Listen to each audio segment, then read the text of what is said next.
Hello friends, welcome back to our YouTube channel. Tata Pravesh വിൻഡോസിൻ്റെ ഇൻസ്റ്റലേഷൻ്റെ details ആണ് നമ്മൾ ഇന്ന് വീഡിയോ ആയിട്ട് ചെയ്യുന്നത്. വീട് വെക്കുന്ന കാര്യം പ്ലാൻ ചെയ്തപ്പോൾ തന്നെ വിൻഡോസ് ആൻഡ് ഡോർസ് സ്റ്റീൽ വെക്കാമെന്നാണ് ഞങ്ങൾ തീരുമാനിച്ചിരുന്നത്. ഏത് സ്റ്റീൽ വിൻഡോസ് ആൻഡ് ഡോർസ് ചോദിച്ചാലും അത് ടാറ്റ സ്റ്റീൽ ഉപയോഗിച്ചായിരിക്കും ചെയ്യുന്നത്. എന്നാൽ ഒരു കസ്റ്റമർ എന്ന നിലയ്ക്ക് അതിൻ്റെ ഗേജ് എത്രയാണ്, അതിൻ്റെ ക്വാളിറ്റി എന്താണ് എന്നൊക്കെ എൻഷുർ ചെയ്യുക എന്നുള്ളത് കുറച്ച് ഡിഫിക്കൽട്ടായിട്ടുള്ള കാര്യമാണ്.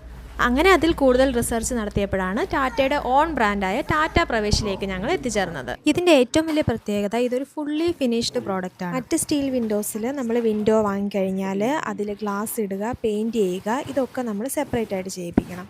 എന്നാൽ ടാറ്റ പ്രവേശിൽ ഇതെല്ലാം ഇൻക്ലൂഡഡ് ആയിട്ടാണ് വരുന്നത്. എന്നാൽ ടാറ്റ പ്രവേശാണ് വെക്കാൻ ഉദ്ദേശിക്കുന്നതെന്നുണ്ടെങ്കിൽ നമ്മൾ വീടിൻ്റെ പ്ലാൻ വരയ്ക്കുമ്പോൾ തന്നെ അത് നമ്മൾ ഫിക്സ് ചെയ്യേണ്ടതായിട്ടുണ്ട്. വിൻഡോസ് ഫിക്സ് ചെയ്യാൻ ആവശ്യമായ കൃത്യമായ ഗ്യാപ്പ് കൊടുത്തു വേണം ബാക്കി പണി ചെയ്യാനായിട്ടുള്ളത്. കാരണം സ്റ്റാൻഡേർഡ് സൈസിലാണ് ഈ വിൻഡോസ് എല്ലാം അവൈലബിൾ ആയിട്ടുള്ളത്. കൃത്യമായിട്ടുള്ള ഗ്യാപ്പിലേക്ക് ഈ വിൻഡോ എടുത്തു വെച്ച് അത് ആങ്കർ ബോൾട്ട് ഉപയോഗിച്ച് ഫിക്സ് ചെയ്യുന്ന രീതിയാണ് ടാറ്റ പ്രവേശിൻ്റേത്. അതിൽ ശ്രദ്ധിക്കേണ്ട കാര്യം, പ്ലാസ്റ്റർ ചെയ്യുന്ന സമയത്ത് ഭിത്തിയുടെ അകത്തുനിന്നും പുറത്തു നിന്നും കൃത്യമായിട്ടുള്ള അളവായിരിക്കണം. അല്ലാതെ അകത്ത് മാത്രം കൃത്യമായിട്ട് അളവ് വെച്ച് കഴിഞ്ഞാലും ഈ വിൻഡോസ് ഇൻസ്റ്റാൾ ചെയ്യാനായിട്ട് ബുദ്ധിമുട്ട് വരും. ഇത് ഇൻസ്റ്റാൾ ചെയ്യുന്ന ടെക്നീഷ്യൻ്റെ ജോലി എന്ന് പറയുന്നത് കൃത്യമായ ഗ്യാപ്പിലേക്ക് ഈ വിൻഡോ എടുത്ത് വെച്ച് ഇൻസ്റ്റാൾ ചെയ്യുക എന്നുള്ളത് മാത്രമാണ്. ഇനി ആ ഗ്യാപ്പ് കറക്റ്റ് അല്ല എന്നുണ്ടെങ്കിൽ, ഗ്യാപ്പ് കൂടുതലാണെങ്കിൽ അത് ഫില്ല് ചെയ്യുക, അതുപോലെ തന്നെ ഗ്യാപ്പ് കുറവാണെങ്കിൽ അത് ഷിപ്പ് ചെയ്ത് കളയുക, ഈ പറഞ്ഞ കാര്യങ്ങളൊന്നും നോർമലി ടെക്നീഷ്യൻസിൻ്റെ പരിധിയിൽ വരുന്ന കാര്യങ്ങളല്ല. ഇൻസ്റ്റാൾ ചെയ്യാൻ വരുന്ന സമയത്ത് ഈ അളവ് കൃത്യമല്ല എന്നുണ്ടെങ്കിൽ അവർ ആ അളവ് മാർക്ക് ചെയ്ത് വെച്ചിട്ട് പോയി പിന്നീട് നമ്മളിത് ശരിയാക്കി കഴിഞ്ഞ് അവർ വന്ന് ഇൻസ്റ്റാൾ ചെയ്യുകയാണ് ചെയ്യുന്നത്. അങ്ങനെയാണ് ഡീലർ നമ്മുടെ അടുത്ത് ഇത് വിൻഡോസ് ഓർഡർ ചെയ്യുന്ന സമയത്ത് തന്നെ പറഞ്ഞിരുന്നതും. മെഷർമെൻറ്റിൽ കാര്യമായിട്ടുള്ള വ്യത്യാസങ്ങളൊന്നും ഇല്ലായിരുന്നെങ്കിലും കുറച്ച് വിൻഡോസൊക്കെ ചിപ്പ് ചെയ്യേണ്ടതായിട്ട് വന്നിട്ടുണ്ടായിരുന്നു. അനീഷ് എന്ന് പറഞ്ഞ ചേട്ടനായിരുന്നു ഞങ്ങളുടെ ടെക്നീഷ്യന്. 14 വിൻഡോസ് ഉണ്ടായിരുന്നു. ഒരു ദിവസം കൊണ്ട് തന്നെ, ഏറെ വൈകിയാണെങ്കിലും രാത്രി 10 മണിയോടുകൂടെ ആണെങ്കിലും എല്ലാ വിൻഡോസും ഇൻസ്റ്റാൾ ചെയ്ത് തന്നതിന് ശേഷമാണ് ആ ചേട്ടൻ പോയത്. മറ്റ് ടെക്നീഷ്യൻസൊക്കെ ഇങ്ങനെ ചെയ്ത് തരണമെന്നില്ല. കാരണം ഇത് ഇവരുടെ റെസ്പോൺസിബിലിറ്റി അല്ല, കസ്റ്റമറുടെ റെസ്പോൺസിബിലിറ്റിയാണ് ഇത് കൃത്യമായിട്ടുള്ള അളവിൽ പണിയുക എന്നുള്ളത്. അവരുടെ റെസ്പോൺസിബിലിറ്റി എന്ന് പറയുന്നത് ഇത് ഇൻസ്റ്റാൾ ചെയ്ത് തരുന്നത് മാത്രമാണ്. നല്ല സ്കിൽഡ് ആയിട്ടുള്ള ലേബർ അല്ല എന്നുണ്ടെങ്കിൽ ഈ അളവിലൊക്കെ എന്തായാലും കുറച്ചൊക്കെ വ്യത്യാസം വരും. വിൻഡോസിൻ്റെ കേസിൽ ഗ്യാപ്പ് കൂടുതലായിട്ട് വന്ന കേസുകളൊന്നും ഇല്ലായിരുന്നു. എന്നാൽ ഗ്യാപ്പ് ചെറുതായിട്ട് ചിപ്പ് ചെയ്യേണ്ട കേസുണ്ടായിരുന്നു. എന്നാൽ അതെല്ലാം തന്നെ ഈ അനീഷ് ചേട്ടൻ അത് ചിപ്പ് ചെയ്ത് അത് ഫുള്ള് ഇൻസ്റ്റാൾ ചെയ്ത് തന്നിട്ടാണ് പോയത്. ടാറ്റ പ്രവേശ് അല്ലാതെ മറ്റ് സ്റ്റീൽ വിൻഡോസ് ആണെന്നുണ്ടെങ്കിൽ ഈ ഒരു പ്രശ്നം വരില്ല. കാരണം ആ വിൻഡോസ് വെച്ചാണ് പണി ചെയ്യുന്നത്. ഇതുപോലെ ഗ്യാപ്പ് ഇട്ട് പിന്നീട് ഫിക്സ് ചെയ്യുന്ന രീതി അല്ല ഉള്ളത്. വിൻഡോസ് വെച്ച് അതിലേക്ക് കോൺക്രീറ്റ് ഫില്ല് ചെയ്ത് ആണ് ബാക്കി പണി ചെയ്യുന്നത്. ആർക്കിടെക്ട്സിനൊന്നും ടാറ്റ പ്രവേശിനോട് അധികം താല്പര്യം കാണില്ല. കാരണം ഇപ്പോഴത്തെ രീതിയിലുള്ള വലിയ വിൻഡോസ് ഒന്നും ഇതിൽ അവൈലബിൾ അല്ല. ഫ്രഞ്ച് ഡോറിലൊക്കെ കസ്റ്റമൈസേഷൻ അവൈലബിൾ ആണെങ്കിലും നോർമൽ വിൻഡോസിലൊന്നും കസ്റ്റമൈസേഷൻ അവൈലബിൾ അല്ല.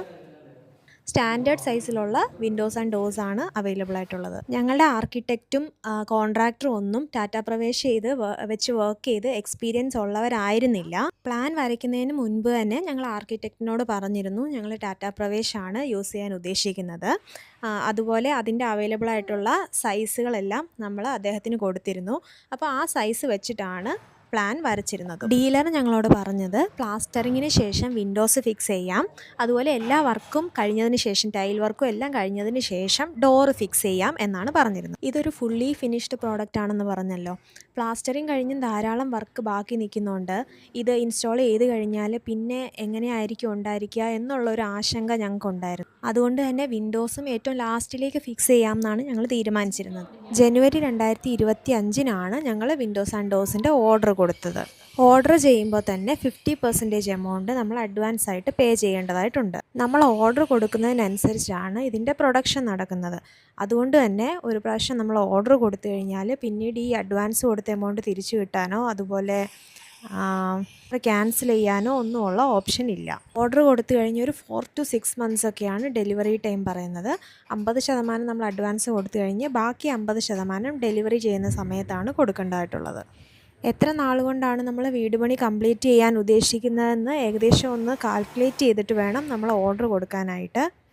കാരണം പെട്ടെന്ന് പണി തീർക്കുന്ന വീടൊക്കെ ആണെങ്കിൽ ഇത് ഓർഡർ ചെയ്ത് ഈ ഒരു ഗ്യാപ്പ് പ്രൊഡക്ഷൻ നടന്ന് വരാനായിട്ട് ചിലപ്പം എടുക്കും. അപ്പോൾ അതനുസരിച്ച് നമ്മൾ നേരത്തെ ഓർഡർ കൊടുക്കേണ്ടതായിട്ട് വരും.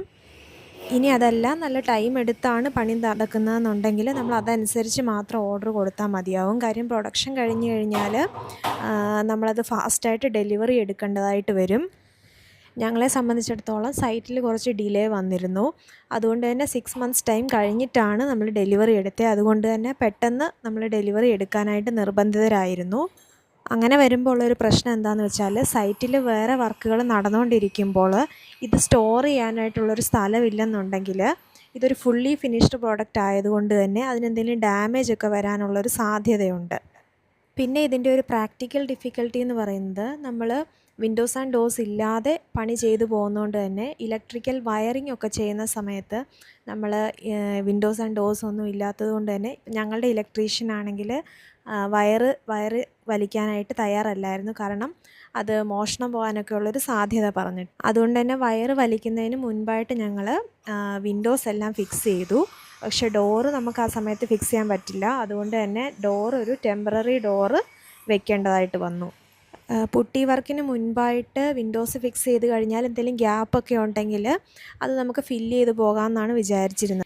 ഇൻസ്റ്റാൾ ചെയ്ത് കഴിഞ്ഞ ഉടനെ തന്നെ നമ്മൾ വിൻഡോസ് എല്ലാം ക്ലീൻ ചെയ്ത് അത് നമ്മൾ പ്ലാസ്റ്റിക് കവർ ചെയ്തിട്ടുണ്ടായിരുന്നു. എന്നാൽ പുട്ടിയിട്ട് പേപ്പർ പിടിക്കുന്ന സമയത്ത് ഈ കവറെല്ലാം മാറ്റി. കാരണം പൊടി കാരണം ഈ വിൻഡോസൊക്കെ ഓപ്പൺ ചെയ്യേണ്ടതായിട്ട് വന്നു. അതുകൊണ്ട് തന്നെ ആ വിൻഡോസൊക്കെ നല്ല രീതിയിൽ അഴുക്കാവുകയും ചെയ്തിട്ടുണ്ടായിരുന്നു. അതുകൊണ്ട് തന്നെ വർക്ക് ഒരു 80% എങ്കിലുമൊക്കെ കംപ്ലീറ്റ് ആയതിന് ശേഷം ഇത് ഇൻസ്റ്റാൾ ചെയ്യുന്നതായിരിക്കും എപ്പോഴും ബെറ്റർ. വിൻഡോസ് വെക്കാനുള്ള ഒരു ഗ്യാപ്പ് ഇടുന്ന സമയത്ത് വിൻഡോയുടെ സൈസിനെക്കാട്ടിൽ ഒരു 0.5 mm കൂട്ടിയിടാനാണ് പറയുന്നത്. അപ്പോൾ ആ ഒരു ഗ്യാപ്പ് എന്ന് പറയുന്നത് സിലിക്കോൺ ഉപയോഗിച്ച് ഫില്ല് ചെയ്യുമെന്നാണ് നമ്മൾ ഓർഡർ ചെയ്യുന്ന സമയത്ത് ഡീലർ ഞങ്ങളോട് പറഞ്ഞിരുന്നത്. എന്നാൽ ഇൻസ്റ്റാൾ ചെയ്യുന്ന സമയത്ത് ടെക്നീഷ്യൻ ഞങ്ങളോട് പറഞ്ഞിരുന്നു, അതായത് സിലിക്കോൺ എന്ന് പറയുന്നത് ഇപ്പോൾ നമ്മുടെ കേരളത്തിൻ്റെ കാലാവസ്ഥയ്ക്ക് പറ്റിയൊരു സാധനം അല്ലാതെ നമ്മുടെ ചൂടൊക്കെ വരുന്ന സമയത്ത് ഇങ്ങനെ ഇളകി വരുന്നതായിട്ടുള്ളൊരു പ്രശ്നം കാണുന്നുണ്ട്. അതുകൊണ്ട് ടൈൽ ഒട്ടിക്കുന്ന ആ ഗമ്മാണ് കുറച്ചുകൂടെ ബെറ്റർ ആയിട്ടുള്ളത് ഈ ഗ്യാപ്പ് ഫില്ല് ചെയ്യാനെന്ന്. അങ്ങനെ ഞങ്ങളുടെ വിൻഡോസൊക്കെ ആ ടൈൽ ഗം ഉപയോഗിച്ചാണ് നമ്മൾ ആ ഗ്യാപ്പ് ഫില്ല് ചെയ്തിട്ടുള്ളത്. മറ്റ് സ്റ്റീൽ വിൻഡോസിലൊക്കെ ഈ വിൻഡോസിൻ്റെ അകത്ത് നമ്മൾ സിമൻറ്റ് ഫില്ല് ചെയ്യുന്ന സമയത്ത് ഇതിൻ്റെ അകത്ത് PU ഫോമാണ് ഫില്ല് ചെയ്യുന്നത്. അങ്ങനെ ഇൻസ്റ്റാൾ ചെയ്ത് കഴിഞ്ഞ് PU ഫോം ഫില്ല് ചെയ്യാം എന്നാണ് ഞങ്ങളുടെ വിൻഡോസിൻ്റെ കേസിൽ പറഞ്ഞിരുന്നത്. എന്നാൽ ഇൻസ്റ്റാൾ ചെയ്ത് കഴിഞ്ഞതിന് ശേഷം അതിനകത്ത് ആ ഗ്യാപ്പ് കുറവായതുകൊണ്ട് PU ഫോം ഫില്ല് ചെയ്യാൻ പറ്റത്തില്ലെന്നാണ് പിന്നെ പറഞ്ഞത്. ഇപ്പോൾ വരുന്ന വിൻഡോസിലൊക്കെ PU ഫോം ഇൻക്ലൂഡഡ് ആയിട്ട് തന്നെയാണ് വരുന്നത്. പക്ഷേ ഞങ്ങളെടുത്ത ആ ഒരു സമയത്ത് ആ വിൻഡോയിൽ PU ഫോം ഇൻക്ലൂഡഡ് അല്ലായിരുന്നു. ഈ വിൻഡോസിൻ്റെയൊക്കെ ക്വാളിറ്റിയുടെ ഒരു പ്രധാന ഘടകം എന്ന് പറയുന്നത് അതിൻ്റെ പെയിൻറ്റിങ്ങിൻ്റെ ക്വാളിറ്റിയാണ്. ടാറ്റ പ്രവേശ് വിൻഡോസ് എല്ലാം തന്നെ PU ഫിനിഷിലാണ് വരുന്നത്. ഇതിൻ്റെ ഒരു കോസ്റ്റ് കമ്പാരിസൺ പറയുവാണെങ്കിൽ മറ്റ് സ്റ്റീൽ വിൻഡോസുമായിട്ട് നമുക്ക് ഡയറക്റ്റ്ലി ഒരു കമ്പാരിസൺ പോസിബിൾ അല്ല. കാരണം ഗ്ലാസ് ഇടുന്ന കോസ്റ്റ്, പെയിൻറ്റിങ്ങിൻ്റെ കോസ്റ്റ്, ഇതൊക്കെ തന്നെ മറ്റ് സ്റ്റീൽ വിൻഡോസിൽ അഡീഷണൽ ആയിട്ട് വരും. കൃത്യമായിട്ടുള്ള ഒരു കമ്പാരിസൺ ഒരു ടെക്നിക്കൽ പേഴ്സണ് മാത്രമേ പറയാൻ പറ്റുള്ളൂ. എന്നാൽ മൊത്തം 14 വിൻഡോസാണ് ഞങ്ങൾക്ക് ഉണ്ടായിരുന്നത്. എന്നാലും ഒരു ഏകദേശ കാൽക്കുലേഷനിൽ 1 ലക്ഷം രൂപയെങ്കിലും കൂടുതൽ നമ്മൾ ഈ വിൻഡോസിന് വേണ്ടി ടാറ്റ പ്രവേശിൽ സ്പെൻഡ് ചെയ്തിട്ടുണ്ടാകും എന്നാണ് തോന്നുന്നത്. ടാറ്റ പ്രവേശ് വിൻഡോസിൻ്റെ ഇൻസ്റ്റലേഷൻ്റെ ഡീറ്റെയിൽസാണ് നമ്മൾ ഇത്രയും നേരം ഷെയർ ചെയ്തത്. ഇനി ഇത് യൂസ് ചെയ്ത് തുടങ്ങിയതിന് ശേഷം ഒരു കസ്റ്റമർ എക്സ്പീരിയൻസ് നമ്മൾ വീഡിയോ ആയിട്ട് ചെയ്യാൻ ശ്രമിക്കുന്നതായിരിക്കും. കസ്റ്റമർ എക്സ്പീരിയൻസ് ആണ് നമ്മൾ വീഡിയോയിൽ ഷെയർ ചെയ്തിരിക്കുന്നത്. അപ്പോൾ വീഡിയോയെ പറ്റിയുള്ള അഭിപ്രായങ്ങളൊക്കെ തീർച്ചയായിട്ടും കമൻറ്റ് ചെയ്യുക. എല്ലാവർക്കും നന്ദി.